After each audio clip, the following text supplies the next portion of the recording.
तुला राशि वाले मेरे प्यारे दर्शकों, आप मेरे उन करीबी राशियों में से एक हैं जो मेरे दिल के बहुत करीब हैं। आज के इस वीडियो में मैं आपको 12 साल का जो आपका वनवास का पीरियड समाप्त हो रहा है उस विषय में चर्चा करूंगा। 12 साल से जो दुखों का बोझ लिए आप जी रहे हो, एक के बाद एक समस्याओं से जूझ रहे हो, वो अब किस प्रकार से समाप्ति की ओर जाएंगे उस पर चर्चा करूंगा। मैं आपको वो 5 अटके हुए काम जो अब पूरे होंगे वो भी बताऊंगा। आइए सबसे पहले बोर्ड पर में इस वीडियो में, लेकिन मैं आपको तुला राशि के कुछ विशेष गुण के बारे में बताऊंगा जो वाकई में व्यवहारिक स्तर पर में वो सत्य उतर रहे हैं, वो झूठी कहानी नहीं है।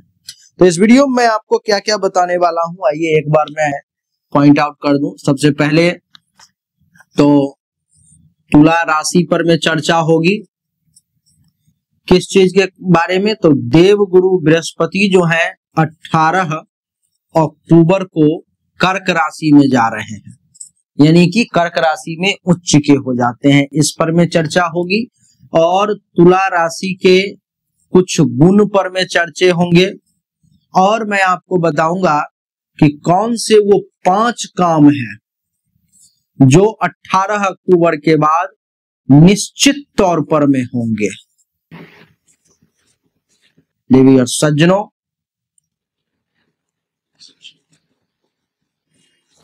तौर पर होंगे। तो आइए सबसे पहले जो है, मैं कुंडली का निर्माण तो बाद में करूंगा, लेकिन तुला राशि के वो 5 गुणों की चर्चा मैं पहले कर लूं जो आपके अंदर है, ये गुण और किसी के अंदर है ही नहीं।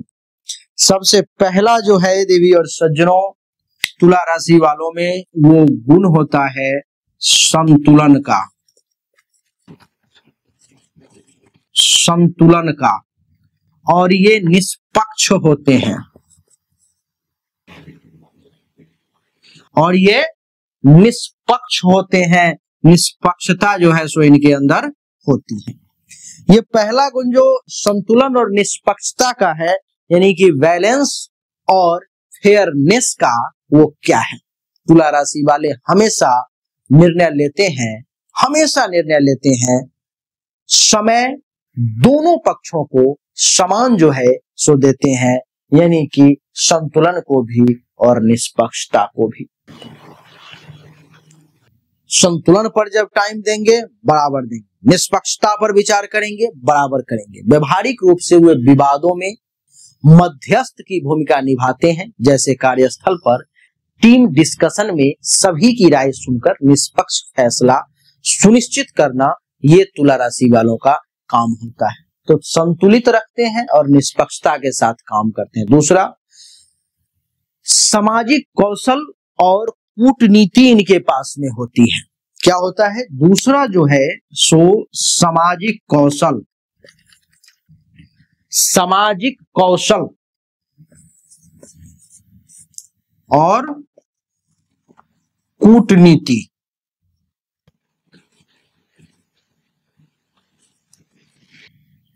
सामाजिक कौशल और कूटनीति जो है इनके पास में होती है, जिसको अंग्रेजी में कहते हैं सोशल स्किल एंड डिप्लोमेसी। वे आसानी से लोगों से जुड़ जाते हैं और बातचीत में माहिर होते हैं, व्यवहारिक जीवन में विशेषकर। यह गुण नेटवर्किंग में भी इनको मदद करता है, जैसे बिजनेस मीटिंग से संबंधित मजबूती बनाना या दोस्तों के बीच सामंजस्य बनाए रखने में भी ये गुण जो है इनको बहुत साथ देता है। तीसरा जो है देवी और सज्जनों, ये सौंदर्य बोध और रचनात्मकता में जो है सो विशेष रुचि रखते हैं, ये इनका विशेष गुण होता है। तो इनके पास में सुंदरता को समझने की क्षमता होती है, सुंदरता की समझ होती है। और दूसरा, क्रिएटिव होते हैं, रचनात्मक होते हैं। नहीं, तीसरा गुण है सुंदरता की समझ और रचनात्मकता, यानी कि सौंदर्य बोध और रचनात्मकता, एस्थेटिक सेंस और क्रिएटिविटी, जिसको आप अंग्रेजी में समझ सकते हो। कला, डिजाइन और सौंदर्य के प्रति उनका झुकाव बहुत मजबूत होता है। व्यवहारिक तौर पर में हुए इंटीरियर डेकोरेशन, फैशन या मार्केटिंग जैसे क्षेत्रों में उत्कृष्ट प्रदर्शन कर सकते हैं। जहां सौंदर्य पूर्ण प्रस्तुति महत्वपूर्ण होता है, ऐसे जगह पर में अगर तुला राशि वाले अपने करियर को बनाना चाहें तो बेहतरीन तरीके से बना सकते हैं। ये सहयोगी और अनुकूल स्वभाव के होते हैं। ये इनका चौथा गुण होता है कि ये सहयोगी होते हैं। क्या होते हैं? सहयोगी और अनुकूल। सहयोगी और अनुकूल होते हैं, जहां पर में भी रहते हैं कोऑपरेटिव होते हैं और एडॉप्टेबल नेचर के होते हैं। ये टीम वर्क में विश्वास रखते हैं और बदलावों में तालमेल बिठा लेते हैं। व्यवहारिक रूप से खास करके यह गुण प्रोजेक्ट मैनेजमेंट या रिलेशनशिप में उपयोगी साबित होता है, जहां लचीलापन बहुत जरूरी होता है और ये आराम से अपने इस अनुकूलता के गुण के कारण और सहयोगी स्वभाव के कारण किसी भी ग्रुप में फिट हो जाते हैं। पांचवा और अंतिम, न्यायप्रियता और नैतिकता इनके अंदर होती है। न्याय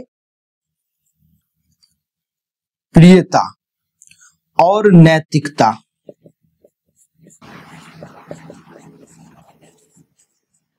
नैतिकता इनके अंदर होती है। न्याय प्रिय होते हैं और अपने नैतिकता का कभी ह्रास नहीं होने देते। Sense of justice and ethics इनके पास होता है।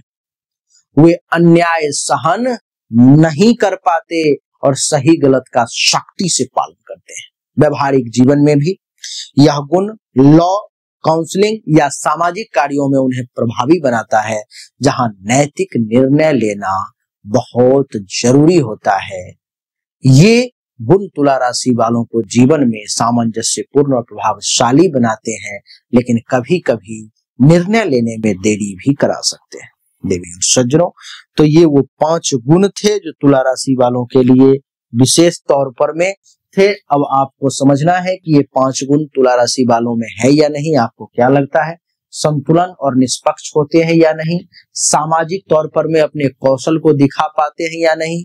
कूटनीति इनके पास में होती है कि नहीं? गहरी समझ होती है कि नहीं? तीसरा हमने दिया सुंदरता की समझ होती है, सौंदर्य को ये आसानी से समझ लेते हैं और रचनात्मक होते हैं। चौथा है सहयोगी और अनुकूल होते हैं और पांचवा न्यायप्रियता और नैतिकता इनके पास में होती है। ये आपको समझना है। जो ये 5 गुण तुला राशि में आपने देखे हैं या नहीं? अगर हाँ तो कमेंट में आपको बताना है कि कितना प्रतिशत ये आपने सही देखा, 70, 80, 90 या पूरे के पूरे 100। अब मैं चर्चा करने जा रहा हूं 18 अक्टूबर से जो आपके जीवन में बड़े बदलाव होने जा रहे हैं, कैसे जिंदगी बदलने वाली है उस पर में।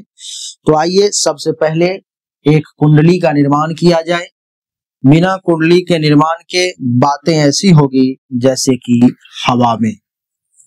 सबसे पहले एक गोचर कुंडली जब बन जाती है तो कोई भी व्यक्ति गोचर कुंडली बनने के बाद उस भाव से अलग चर्चा नहीं कर सकता, अलग कुछ नहीं बोल सकता। ये देखिए, ये गोचर कुंडली बन गई है, लेकिन अभी ये डिफाइन नहीं हुआ है कि ये किस राशि की कुंडली है। तो सबसे पहले हमें नंबर देना होगा 7, 8, 9, 10, 11, 12, 1, 2, 3, 4, 5, 6। हमने दिया है कि गुरु 18 अक्टूबर को कर्क राशि में आ रहे हैं, नहीं 2025 में। तो सबसे पहले हमें गुरु को यहां पर में बैठाना होगा। देवी और सज्जनों, जहां पर देव गुरु बृहस्पति अभी विराजमान है, ये भाव पिता का होता है और कर्म का भी होता है और आपके मान सम्मान का भी होता है। और देव गुरु बृहस्पति की यहाँ से पंचम दृष्टि 1, 2, 3, 4, 5 इस भाव पर पड़ती है। दूसरे भाव पर जो होता है धन का, तो धन को प्रभावित करेंगे। परिवार का भी होता है तो परिवार को प्रभावित करेंगे और वाणी का भी होता है तो वाणी को भी प्रभावित करेंगे। देवगुरु बृहस्पति की यहाँ से सप्तम दृष्टि पड़ेगी चतुर्थ भाव पर में। ये भाव होता है सुख का, तो सुख को प्रभावित करेंगे। माँ का, तो माँ को प्रभावित करेंगे। जमीन का, मकान का, हाँ, इन सब को प्रभावित करेंगे। और नवम दृष्टि जो है सो कुंडली के छठे भाव पर में, यहाँ पर में ये भाव होता है रोग का, इसको प्रभावित करेंगे। कर्ज का, इसको प्रभावित करेंगे। आपके पेट का, इसको प्रभावित करेंगे। और देवगुरु बृहस्पति इस तीसरे भाव के मालिक भी हैं, जो ये भाव होता है यात्रा का, ये भाव होता है भाई बहन का, हाँ, ये भाव होता है साहस का, पराक्रम का, गले का, इत्यादि का। इतने चीजों को देवगुरु बृहस्पति आमतौर पर प्रभावित करने वाले हैं। आइए एक एक करके चर्चा किया जाए और समझने का प्रयास किया जाए कि आखिर क्या होने वाला है।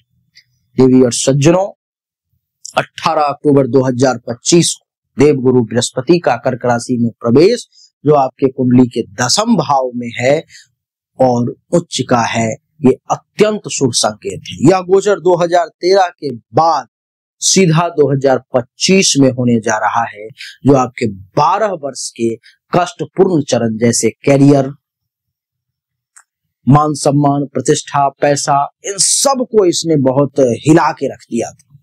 कर्क राशि में उच्च का बृहस्पति आपको ज्ञान में वृद्धि करवाएगा और समृद्धि का प्रतीक भी बन जाता है, जो आपको इस समय में बहुत मजबूत बना देगा। यह गोचर लगभग 12 साल के बाद हुआ है, जो 2013 के जून में हुआ था, जो 2025 के अक्टूबर में अब हुआ है। 10वां भाव जो कि कैरियर, प्रतिष्ठा और कर्म से संबंधित है, देवगुरु बृहस्पति आपको मेहनती, नैतिकता और भाग्यशाली वाला व्यक्ति बना देगा। लेकिन तीसरे और छठे भाव के स्वामी के कारण कुछ चुनौतियों का भी सामना करेंगे। आइए विस्तार से समझते हैं। सबसे पहला, 10वें भाव पर प्रभाव क्या पड़ेगा।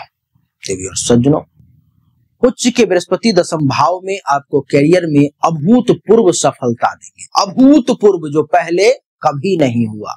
प्रमोशन, नई जॉब या बिजनेस विस्तार भी संभव है आपके लिए।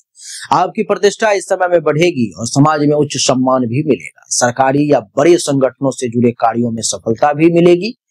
यात्राएं बढ़ेंगे जो लाभकारी होंगी। नैतिक मूल्यों के कारण आप लीडरशिप पोजीशन हासिल निश्चित तौर पे करेंगे। देवी और सज्जनों, तीसरे और छठे भाव के मालिक होने के कारण क्या होगा, कार्यस्थल पर कुछ शत्रुता या प्रतिस्पर्धा हो सकती है। जो छोटे मोटे विवाद या सहकर्मियों से टकराव संभव है, लेकिन उच्च स्थिति के कारण ये जल्दी ही सुलझ जाएंगे। जन्म कुंडली में अगर बृहस्पति कमजोर है तो शुरुआती के महीनों में थोड़ी अधिक मेहनत, थोड़ी अधिक परिश्रम करनी होगी। उसके लिए जन्म कुंडली देखना होगा। कैरियर में स्थिरता और वृद्धि देखने को मिलेगी, खास करके शिक्षण, कानून, काउंसलिंग या रचनात्मक क्षेत्र में जो लोग हैं उनके लिए तो ये समय कमाल का ही रहेगा। पंचम दृष्टि यहां से हमने दूसरे भाव पर दिया है, जो धन, परिवार, प्रतिष्ठा का भाव है। यहाँ पर में सबसे पहला कि धन संचय में वृद्धि होगी, आय के स्रोत बढ़ेंगे, जैसे कि सैलरी हाइक होना या इन्वेस्टमेंट रिटर्न आना। परिवार में सुख समृद्धि आएगी और वाणी संचार आपकी काफी प्रभावशाली होगी। खान पान और वित्तीय निर्णयों में बुद्धिमत्ता निश्चित तौर पर में आपकी काम करेगी इस समय में। देवी और सज्जनों, तीसरे भाव के स्वामी होने के कारण भाई बहनों के साथ छोटे मोटे विवाद हो सकते हैं, जो धन से जुड़े हुए हो सकते हैं, लेकिन उच्च बृहस्पति इसको न्यूनतम रखेगा, ज्यादा नहीं बढ़ाएगा। वित्तीय स्थिरता, बचत में वृद्धि और पारिवारिक बंधनों को मजबूत बनाएंगे। देखो, सप्तम दृष्टि चतुर्थ भाव पर में है, जो जमीन, सुख, मकान और मां का भाव है। यहाँ पर पढ़ने के कारण देवी और सज्जनों, घर परिवार में सुख और शांति मिलेगी। संपत्ति खरीद जैसे फ्लैट या वाहन या री इनोवेशन का काम भी संभव है। मां का स्वास्थ्य अच्छा रहेगा और आंतरिक शांति बढ़ेगी। शिक्षा या वाहन से जुड़े सुख की प्राप्ति होंगे। देवी और सज्जनों, छठे भाव के स्वामी होने के कारण घरेलू स्वास्थ्य से संबंधित कुछ मामूली बीमारियां लोगों को परेशान कर सकती है, जो हो सकता है पड़ोसियों से विवाद भी करवा दे, लेकिन ये सब क्षणिक होगा, ज्यादा लंबा नहीं चलेगा। वैवाहिक जीवन में सामंजस्य रहेंगे और घरेलू स्थिति अच्छी रहेगी। नवम दृष्टि जो है देवी और सज्जनों, इसकी छठे भाव पर में है, जो कर्ज, पेट और रोग का भाव है। यहाँ पर पड़ने के कारण शत्रुओं पर विजय हासिल करेंगे, कर्ज से मुक्ति होगी, स्वास्थ्य सुधार होगा, नौकरी में सेवा उन्मुख कार्य फल प्राप्त होंगे, सफलता मिलेगी, आपको भाग्य का भी साथ मिलेगा, जो छठे भाव के कष्टों को कम कर देगा। थोड़ा सा परेशानी, क्योंकि स्वयं छठे भाव के स्वामी होने से रोग प्रतिरोधक क्षमता पर थोड़ा सा असर पड़ेगा, लेकिन उच्च की स्थिति के कारण कोई बड़ा रोग आपको परेशान नहीं करेगा। कानूनी विवादों में जीत मिलेगी, स्वास्थ्य में सुधार, ऋण से निपटारा और प्रतिस्पर्धा में सफलता के योग हैं। सामान्य परिणाम और सलाह जो है सो मैं आपको दे देता हूं। कुछ बहुत ही माइनर चीजें जो है वो मैं आपको बता देता हूं। यह गोचर आपको बुद्धिमान, धार्मिक और उदार बनाएगा, आध्यात्मिक झुकाव बढ़ेंगे और लंबी दूरी की यात्राएं आपके लिए फलदायी सिद्ध होंगी। छात्रों को उच्च शिक्षा में सफलता मिलने के भी विशेष योग। कुछ नकारात्मक परिणाम, जैसे कि कभी कभी निर्णय लेने में विलंब हो सकता है या छोटा मोटा संघर्ष का सामना करना पड़ सकता है, लेकिन उच्च का गोचर इन्हें 80% कम कर देगा, यानी कि ज्यादा परेशानी नहीं होगी। उपाय करना चाहें तो गुरुवार को पीली वस्तुओं का दान करें, ओम ब्रिंग बृहस्पति नमः मंत्र का जाप करें, अथवा ओम ग्रांग ग्रीं ग्रौंग शह गुरुवे नमः मंत्र का भी आप जाप कर सकते हैं। केसर का तिलक लगाएंगे, बहुत अच्छा रहेगा। और जन्म कुंडली के अनुसार आप व्यक्तिगत सलाह लेकर के और भी विशेष काम कर सकते हैं। देवी और सज्जनों, अब मैं आपको वो 5 ऐसी घटनाएं बताने जा रहा हूं जो निश्चित तौर पर में घटित होंगे ही होंगे, उसको कोई नहीं बदल सकता। सबसे पहला, कैरियर में प्रमोशन और नई जिम्मेदारी मिलने के योग है। 10वें भाव में उच्च के बृहस्पति के कारण 2025 के अंत या 2026 की शुरुआत में प्रमोशन के योग है। प्रोजेक्ट लीडरशिप भी मिल सकती है जो आपकी प्रतिष्ठा को बढ़ाएगी। दूसरा, धन लाभ और बचत में भी वृद्धि के योग है। द्वितीय भाव पर दृष्टि से अप्रत्याशित आय जैसे कि बोनस या इन्वेस्टमेंट भी संभव है, जिससे वित्तीय स्थिरता है। तीसरा, संपत्ति या वाहन अधिकरण। चतुर्थ भाव पर दृष्टि से घर या वाहन खरीदने की घटना घटित होगी जो पारिवारिक सुख लाएगी। पांचवा, शत्रु पर विजय या कर्ज मुक्ति के योग है। छठे भाव पर दृष्टि से कानूनी विवाद का जीतना या पुराने कर्ज का चुकाना निश्चित है, जो मानसिक बोझ को हल्का कर दे। पारिवारिक, चौथा, पांचवा, पारिवारिक या वैवाहिक सुख की प्राप्ति के भी योग है। समग्र गोचर में रिश्तों में सामंजस्य आएगा, जैसे वैवाहिक जीवन में नई समझ या पारिवारिक उत्सव भी देखने को। देवी और सज्जनों, यह गोचर आपके जीवन को एक नई दिशा देगा। अधिक व्यक्तिगत विश्लेषण के लिए तो आप जानते हो कि जन्म कुंडली अथवा हस्तरेखा का एनालिसिस करना अति आवश्यक होता है। अगर आप दिखाना चाहें तो सामने दिए गए नंबर पर में अपनी डिटेल और पेमेंट भेज करके जानकारी प्राप्त कर सकते हो। राधे राधे। हमने अभी तक आपको जो भी जानकारी दी ये 100% सत्य नहीं है। फिर से सुने, 100% सत्य नहीं है। आपने बिल्कुल सही सुना है। ऐसा मैं क्यों कह रहा हूं? क्योंकि अभी तक जो हमने आपको बताया ये एक सामान्य राशिफल है, विशेष नहीं है। विशेष जानकारी, 100% एक्यूरेट जानकारी तो आपको तभी मिल सकती है जब पर्सनली आपके जन्म कुंडली की जांच की जाए, पर्सनली आपके हाथ की रेखा को देखा जाए, तभी तो सिर्फ आपके बारे में सही जानकारी आपको प्राप्त होगी। और जब वो जानकारी प्राप्त होगी तो वो 100% एक्यूरेट होगी। आपको जानना चाहिए, अगर आपको परिश्रम ज्यादा करना पड़ रहा है लेकिन परिणाम नहीं मिल पा रहे हैं, आपको भाग्य का साथ नहीं मिल पा रहा है, जिस पोजीशन पर आपको होना चाहिए उस पोजीशन पर आपसे पहले कोई और पहुंच जा रहा है, इसका अर्थ है कि भाग्य का साथ नहीं मिल रहा है, भाग्य के देवता की स्थिति कुंडली में गलत है, उसको ठीक करने की जरूरत है।